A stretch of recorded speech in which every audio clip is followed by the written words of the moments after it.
విజయవాడలో AP JAC Amaravati కార్యవర్గ సమావేశం జరిగింది. సమావేశానికి 28 జిల్లాల నుంచి ఏపీ జేఏసీ అమరావతి సభ్యులు హాజరయ్యారు. కూటమి ప్రభుత్వంపై ఉద్యమానికి ఏపీ జేఏసీ అమరావతి సిద్ధమవుతోంది. చంద్రబాబు సర్కార్పై ఉద్యోగులు విసిగిపోయారని AP JAC Amaravati chairman Bopparaju Venkateswarlu తెలిపారు. 13 మంది సభ్యులతో కమిటీ నియమించామన్నారు. ఆత్మహత్యల సమస్యకు పరిష్కారం కాదన్నారు బొప్పరాజు వెంకటేశ్వర్లు. పిఆర్సీ కమిషనర్ వెంటనే పిఆర్సీ కమిషనర్ వెంటనే ఐఆర్ వెంటనే ప్రకటించాలి. ఐఆర్ని వెంటనే ఐఆర్ని వెంటనే మధ్యంతర వృత్తిని వెంటనే మధ్యంతర వృత్తిని వెంటనే పెండింగ్ డిఎల్ని వెంటనే వెంటనే ఉద్యోగుల ఐక్యత ఉద్యోగుల ఐక్యత ఐఆర్ని వెంటనే ఐఆర్ని వెంటనే 12వ పిఆర్సీ కమిషన్ వెంటనే 12వ పిఆర్సీ కమిషన్ వెంటనే. ఇటువంటి నేపథ్యంలో ప్రభుత్వ ఉద్యోగులు ఒకవైపు పెరుగుతున్నటువంటి ధరలకు అనుగుణంగా డిఏలు కానీ పిఆర్సీలు కానీ ఐఆర్లు కానీ సరెండర్ లీవులు కానీ ఏమీ రానందుపోయేసరికి మనోవేదన గురవుతున్నారు. తీవ్రమైనటువంటి అసంతృప్తితో ఉన్నారు. మేము ఈ విషయాల్ని ఎప్పటికప్పుడు ప్రభుత్వం దృష్టికి తీసుకువెళ్తూనే ఉన్నాం, సంప్రదింపులు చేస్తూనే ఉన్నాం. ఉద్యోగులు కూడా ఓపికతో ఎదురు చూస్తూనే ఉన్నారు.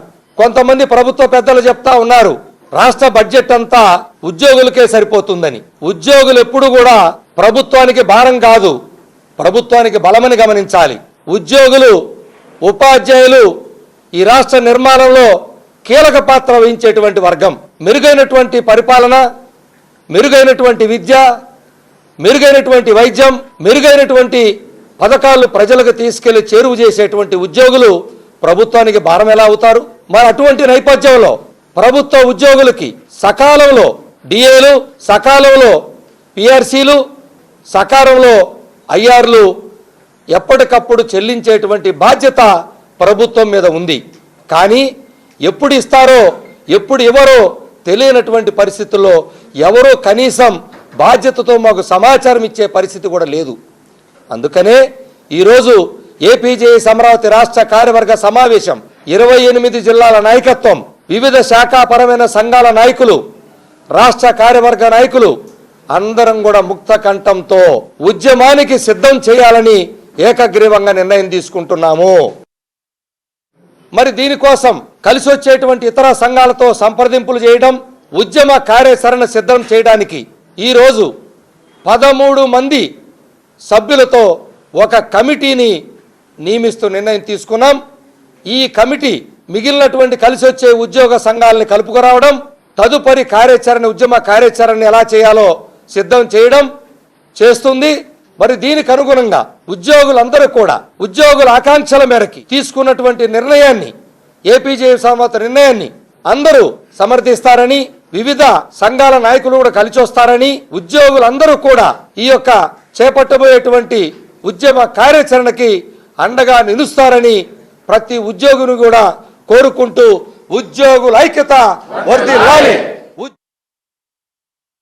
ఉద్యోగుల పట్ల మాత్రం ఎందుకు చిన్న చూపు చూస్తున్నా అర్థం కాని పరిస్థితి. 12వ పిఆర్సీ గడువు దాటి 3 ఏళ్ళు దాటినప్పుడు కూడా ఇంతవరకు పైసా ఖర్చు లేని పిఆర్సీ కమిషన్ ఎందుకు ప్రభుత్వం వేయట్లేదో అర్థం కాని పరిస్థితి.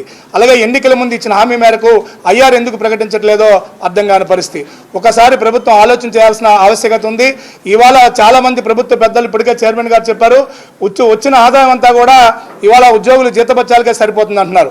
మరి ఉద్యోగులు జీతభత్యాలకే సరిపోతుంది అనుకుంటే జాబ్ క్యాలెండర్ ప్రకటిస్తామంటున్నారు. లక్షలాది మంది నిరుద్యోగులు ఉద్యోగులు ఇస్తామంటున్నారు.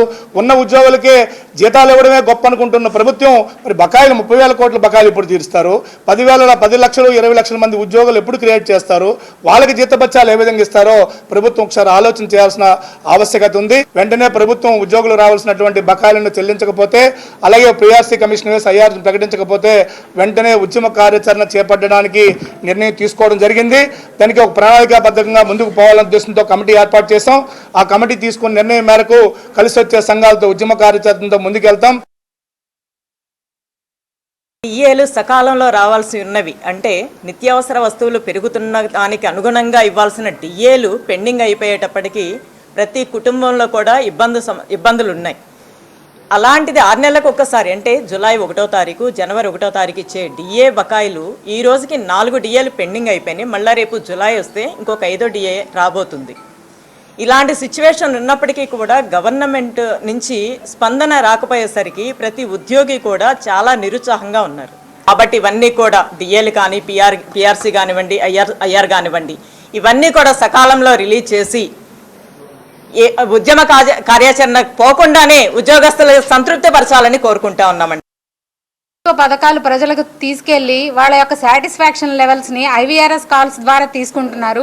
ఉద్యోగులు ఎలా ఉన్నారు, ఉద్యోగుల సమస్యలు ఏంటి, ఉద్యోగులు ప్రభుత్వం విషయంలో సంతృప్తిగా ఉన్నారా లేదా అన్నది మీరు కూడా ఐవీఆర్ఎస్ కాల్స్ ద్వారా తీసుకుంటే ఉద్యోగుల పరిస్థితి ఎలా ఉన్నది అన్నది మీకు అర్థమవుతుంది.